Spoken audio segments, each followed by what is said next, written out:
दोस्तों नमस्कार। आशा करते हैं आप लोग का प्रिपरेशन अच्छा चल रहा होगा।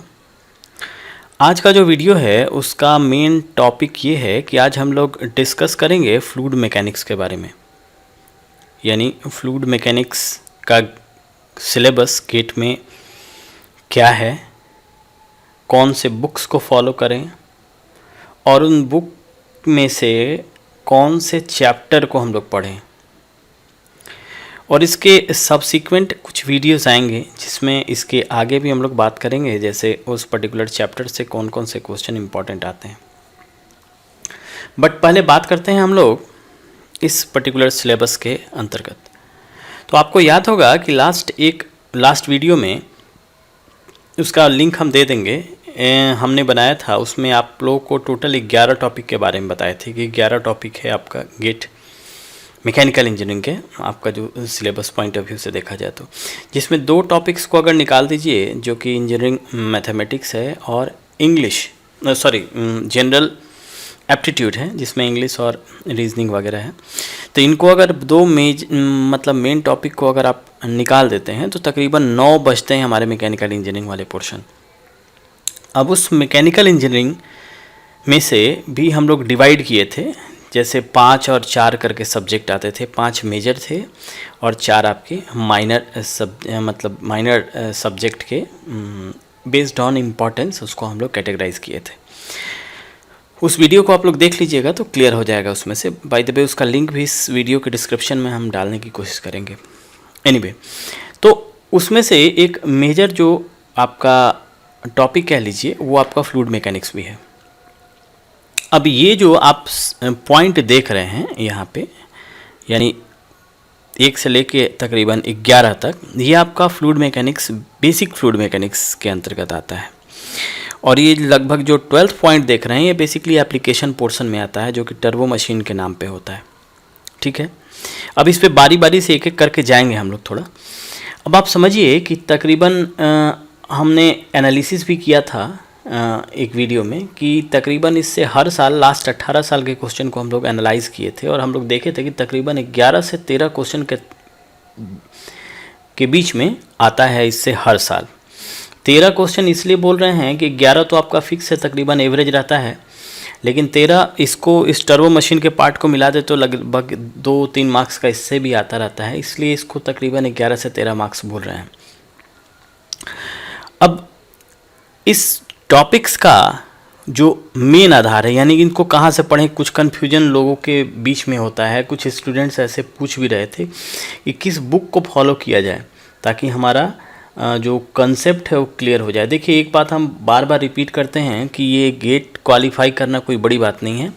इवन आप लगभग 2 महीने के स्टडी में अगर आपका बेसिक क्लियर है तो आप आसानी से इसको कर सकते हैं। हमने एक वीडियो के माध्यम से एक स्ट्रैटेजी भी शेयर किया था जिससे कि आप इजीली अगर उसको फॉलो करें तो आसानी से आप फर्दर भी जा सकते हैं। 60 मार्क्स के टारगेट को हम लोग उसको अचीव करने के लिए कुछ स्ट्रैटेजी बनाए थे, तो काफ़ी आसानी होगा। देखिए, एक बात और समझ लीजिए कि सिर्फ पढ़ते रहना, बार बार ये बात को रिपीट करते हैं, सिर्फ पढ़ना पढ़ना पढ़ना, और ये ना समझना कि सिलेबस के कौन से पोर्शन को हमको एक्वायर करना है, कौन से पोर्शन को छोड़ देना है, ये बहुत बड़ी मूर्खता कहलाती है। और ऐसे लोग तकरीबन सालों से पढ़ते जाते हैं, ना तो क्वालिफाई कर पाते हैं, रैंक की बात तो भूल जाइए। लेकिन उनमें से कुछ ऐसे स्टूडेंट होते हैं जो जाने अनजाने में इस चीज़ को समझते हैं और एक पर्टिकुलर स्ट्रैटेजी बना के वो चलते हैं, जिससे होता क्या है कि पहले ही अटैम्प्ट में उनका काफ़ी अच्छा रैंक आ जाता है। तो ये ही समझाने की कोशिश आप लोग कर रहे हैं बार बार कि ये एग्जामिनेशन कठिन नहीं है, कोई भी एग्जामिनेशन कठिन नहीं है, बशर्ते आपके पास एक प्रॉपर स्ट्रैटेजी हो। तो चलिए, इसमें जो बुक हम लोग देखेंगे वो बेसिकली 2 बुक्स हैं। एक ये जो बुक है ये वो है सोम और विश्वास का। बाय द वे, विश्वास सर, गौतम विश्वास सर, हम जब पीएचडी कर रहे थे आईआईटी गुवाहाटी से, उस समय डायरेक्टर थे सर से पढ़ने का मौका भी हमको मिला। इनका अप्रोच इस बुक से आपको समझ में आएगा, काफ़ी अच्छा है। ये जो बुक है सोम और विश्वास के फ्लूइड मैकेनिक्स की, one of the best book माना जाता है। लेकिन आप लोगों को सजेस्ट करेंगे इससे आप न्यूमेरिकल देखिएगा, न्यूमेरिकल काफ़ी अच्छा इसमें दिया हुआ है। और टर्बो मशीन पार्ट भी इस बुक में काफ़ी अच्छा दिया हुआ है, इसलिए टर्बो मशीन पार्ट अगर पढ़ना हो तो इस बुक को प्रेफर कीजिएगा। लेकिन रेस्ट ऑफ द चीज़ के लिए आपके पास ये सेंजल की जो बुक है ये काफ़ी अच्छी बुक है, ये सेंजल। बाकी सारा पार्ट आप इस सेंजल से पढ़ सकते हैं, और हम तो ये कहेंगे, एम्फेसाइज करेंगे कि आप सेंजल को ही फॉलो कीजिए 1 to 10 के लिए। इस पूरे के लिए 1 से 10 तक आप इस सेंजल की बुक को ही फॉलो करें। कैसे पढ़ना है हम अभी बताएंगे, कौन कौन से चैप्टर को इम्पोर्टेंट देना है। तो बात समझ लीजिए, टर्बो मशीन्स के लिए ये बुक, और rest of the fluid mechanics के लिए इस बुक को फॉलो करना है आपको, ठीक है। मार्क्स इतना है, और ये इजीली एक्वायर किया जा सकता है कुछ दिनों के, यूँ कह लीजिए, प्रैक्टिस से या पढ़ने से। हम लोग बारी बारी से इस टॉपिक के डिटेल में भी जाएंगे अगले वीडियो में, लेकिन आज आपको सिर्फ ये बताते हैं कि जो सेल्फ स्टडी कर रहे हैं, जो पढ़ रहे हैं खुद से, उसको कैसे पढ़ें। जो नए लोग भी हैं, आगे के लिए प्रिपरेशन करना चाहते हैं, उनके लिए भी हेल्पफुल होगा।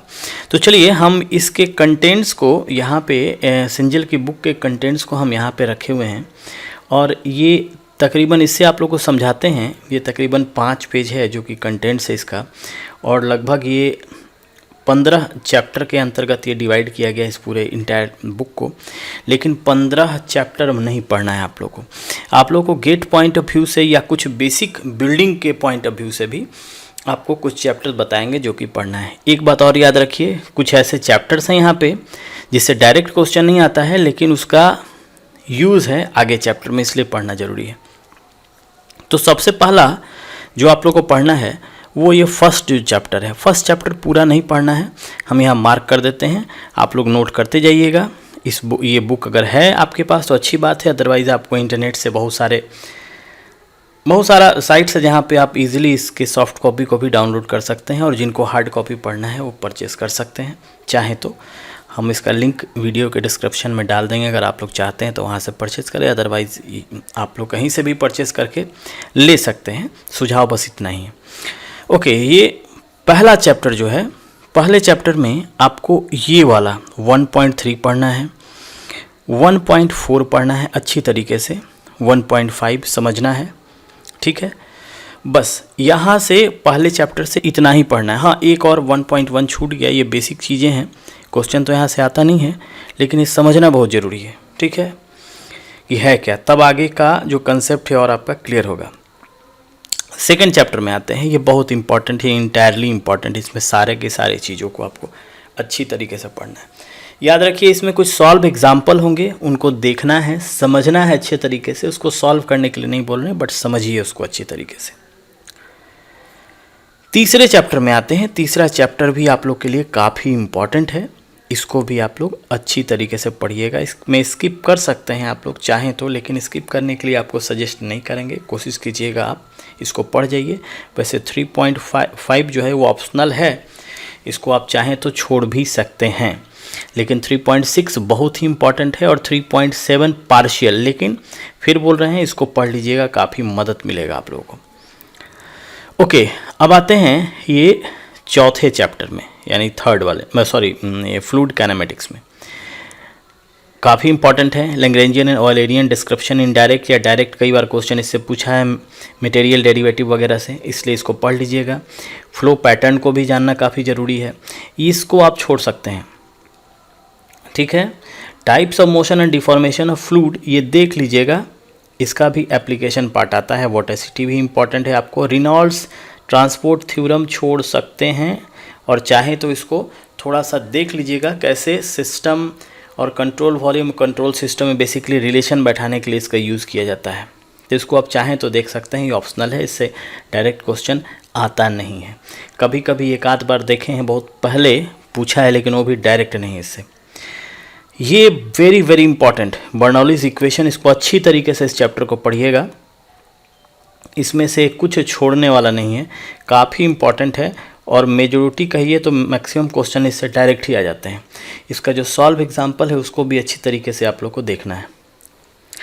Momentum analysis of fluid system, देखिए इसमें छोड़ने के लिए कुछ पार्ट है, लेकिन हम सजेस्ट नहीं करेंगे, फिर सजेस्ट करेंगे, ये छोटा सा चैप्टर है, इसको अच्छी तरीके से आप पढ़ी जाइए तो भलाई है इसी में, क्योंकि इसको कर लेने से काफ़ी आपको मदद भी मिलेगा। डायमेंशन एनालिसिस आते हैं 7th चैप्टर में।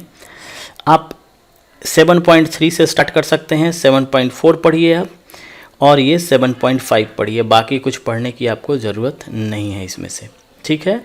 और डायमेंशनल नंबर में थोड़ा सा खास तौर से ध्यान रखिएगा आप, जैसे Froude number, Reynolds number, Euler number, ये सब जो नंबर है इनको अच्छे से आपको पढ़ लेना है।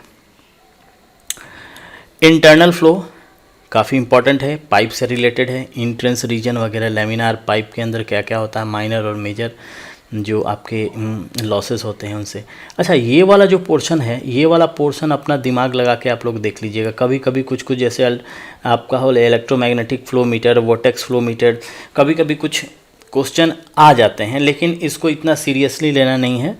इसको एक बार सिर्फ सरसरी नज़र से देख लेना है और कुछ करने की ज़रूरत इसमें नहीं है आपको, ठीक है। Differential analysis of fluid flow में आपको ये स्ट्रीम फंक्शन पढ़ना है, काफ़ी इंपॉर्टेंट है। स्ट्रीम फंक्शन से आपका क्वेश्चन आता है तो इसको छोड़ना नहीं है आपको, ठीक है। नेवियर स्टोक्स इक्वेशन जानने की इतनी खास कुछ ज़रूरत नहीं है, लेकिन फिर भी आप अगर इंट्रोडक्शन पार्ट देखना चाहते हैं तो उसको देख लीजिएगा, ऑप्शनल है, ठीक है। वैसे छोड़ भी दीजिएगा तो कोई खास फर्क नहीं पड़ने वाला है इसमें। ओके, अब इसके बाद ये 10th चैप्टर अप्रॉक्सीमेशन, ये काफ़ी इंपॉर्टेंट है। इसका फॉर्मूला सिर्फ देखिएगा, काफ़ी डीप में आपको नहीं जाना है। जैसे डिस्प्लेसमेंट थिकनेस, बाउंड्री लेयर वगैरह से कुछ कुछ क्वेश्चन जनरली पूछे जाते हैं इससे, इसलिए इसको थोड़ा ध्यान से पढ़िएगा ये सेक्शन 10.6, ठीक है। 10.6 के अलावा इसमें कुछ पढ़ने वाली चीज़ आपके लिए है नहीं, ठीक। बाकी कुछ छोटे मोटे टॉपिक्स हैं, कहीं कहीं से आते हैं, तो हम सजेस्ट इसमें से आप लोग को अब नहीं करेंगे ज़्यादा। बस इतना अगर आप पढ़ लिए हैं। और यहाँ पे एक है turbo machine part. Turbo machine part देखिए, फिर बोल रहे हैं कि सोमेन विश्वास काफ़ी अच्छी है, लेकिन आप इसको छोड़िएगा नहीं, इस बुक से भी आप पढ़ लीजिएगा। उसमें एक्चुअली अंतर क्या है बता देते हैं। इस बुक्स में आपका वेलोसिटी ट्रायंगल का जो कंसेप्ट है ना, काफ़ी कंसाइज दिया हुआ है और वो कॉम्प्लिकेटेड हो जाता है कभी कभी नए लोगों के पढ़ने के लिए। पुराने लोग भी थोड़ा सा कभी कभी उनको मुश्किल होती है इसमें पढ़ने में, लेकिन अगर मान लीजिए आप लोग रिवीजन पर्पज़ से पढ़ना चाहते हैं तो आप देख सकते हैं, ऐसे कोई दिक्कत नहीं है। लेकिन जो इसका एक दो ये टर्मिनोलॉजी और का जो सेक्शन है काफ़ी अच्छा है, तो आप लोग चाहें तो इसको एक बार रीडिंग पर्पज़ से आप लोग इसको देख सकते हैं पूरा, कोई दिक्कत नहीं है। लेकिन वेलोसिटी ट्रायंगल वाला कंसेप्ट आप डेफिनेटली उसी बुक को फॉलो कीजिए तो ज़्यादा अच्छा होगा, ठीक है। तो फिर से ये वाला चैप्टर है ऑप्शनल, हम आपको बता रहे हैं, ये कंपल्सन हम नहीं कर रहे हैं, इसलिए अपना दिमाग लगाइएगा और दिमाग लगा के इसको आप लोग देख सकते हैं। तो ये था आपका पढ़ने वाला पार्ट कि कौन सा पढ़ सकते हैं। फिर आपको बोल रहे हैं कि मेजर फोकस इस बुक पे होना चाहिए और इस बुक से सिर्फ टर्बो मशीन वाला पार्ट न्यूमेरिकल देख सकते हैं। अच्छा, ये तो पढ़ने का तरीका, वो इसके बाद क्या करना है। अगर आप लोग ये कर लिए हैं तो डायरेक्ट आप प्रीवियस ईयर क्वेश्चन में जाइएगा, और हमारा सुझाव आप लोग को ये है कि एटलीस्ट 2002 से लेके 2020 तक का प्रीवियस ईयर क्वेश्चन एफएम का ज़रूर सॉल्व कीजिएगा, ज़रूर एकदम। अगर कुछ क्वेश्चन यहाँ से ना भी कर पाएँ बुक से, फ़र्क नहीं पड़ता है, लेकिन ये प्रीवियस ईयर क्वेश्चन आपको ज़रूर करना है, ठीक है। वैसे हम कोशिश करेंगे कि टॉपिक वाइज इसको हम लोग तोड़ के आपके सामने प्रेजेंट करें। हमारे हिसाब से जनरली 5 ही चैप्टर बनता है इनसे, अगर आप पढ़ने का कोशिश कीजिए तो। जैसे फॉर एग्जांपल, अब आपको मेजर और माइनर थोड़ा सा समझा दे क्या होता है यहाँ पे। ये जो 2 चैप्टर्स हैं इसको हम लोग माइनर चैप्टर कहेंगे, यानी इससे क्वेश्चन थोड़े कम आते हैं। उसके बाद कॉम्बिनेशन आप बनाइए, कॉम्बिनेशन इनका यहाँ से लेके बर्नौली, ये फिर मेजर हो गया, यहाँ से क्वेश्चन काफ़ी आता है। डायमेंशनल एनालिसिस आता है, कभी नहीं आता है, ऐसा होता है। इसको अलग ही रखते हैं। और इसके अलावा अगर पूरे को ले लिए तो ये भी फिर मेजर है आपका। तो ये 2 पोर्शन काफ़ी मेजर होते हैं, मतलब इनको क्लब भी किया जा सकता है। बेसिकली ये 2 कॉम्बिनेशन है एक ही चैप्टर का, और ये वाला भी कॉम्बिनेशन है एक अलग चैप्टर का। तो बेसिकली कुल मिला के 4 या 5 चैप्टर है जो कि कंप्लीट पोर्शन को कवर करता है इसमें। तो ये थोड़ा सा आप लोगों को ध्यान में रखना है कैसे करना है, और आसानी से आप 10 से लेकर 13 मार्क्स तक इससे ला सकते हैं। और इसका क्वेश्चन का जो मतलब स्टैंडर्ड होता है, एवरेज होता है और बिलो एवरेज। हाँ, कभी कभी कुछ टफ क्वेश्चन पूछ देता है ये फ्लूइड मैकेनिक्स में, लेकिन उससे घबराने की ज़रूरत नहीं है, वो किसी किसी साल होता है। अदरवाइज़ नॉर्मली इसमें देखा गया है कि easy to average question, average की संख्या भी मान के चलिए तो 20% to 30% होता है, 70% पोर्शन तो काफ़ी आसान होता है। यानी कि अगर यहाँ नंबर का बात करें तो लगभग 12 नंबर का अगर बात करें तो लगभग 8 से 9 नंबर का इजी ही क्वेश्चन होता है और रेस्ट का थोड़ा सा एवरेज क्वेश्चन होता है। तो अगर आप थोड़ा सा मेहनत करेंगे तो इसमें काफ़ी अच्छा कर सकते हैं आप लोग। आशा है आज का वीडियो आप लोग के लिए हेल्पफुल रहा होगा। अगर कोई क्वेश्चन पर्टिकुलरली है तो काइंडली कमेंट सेक्शन में या फिर हमारा एक उसको टेलीग्राम चैनल है, बेसिकली ग्रुप है जिसको आप ज्वाइन कर सकते हैं, जहाँ आप क्वेश्चन चाहें तो पूछ सकते हैं, तो वहाँ भी आप पूछ सकते हैं। हमारा व्हाट्सअप नंबर भी दिया हुआ है, अगर आप चाहें तो वहाँ से भी आप पूछ सकते हैं। कोशिश करेंगे आप लोग को जल्द से जल्द रिप्लाई करें और इस वीडियो के डिस्क्रिप्शन में भी आप चाहें तो पूछ सकते हैं। So thank you very much and best of luck for your examination.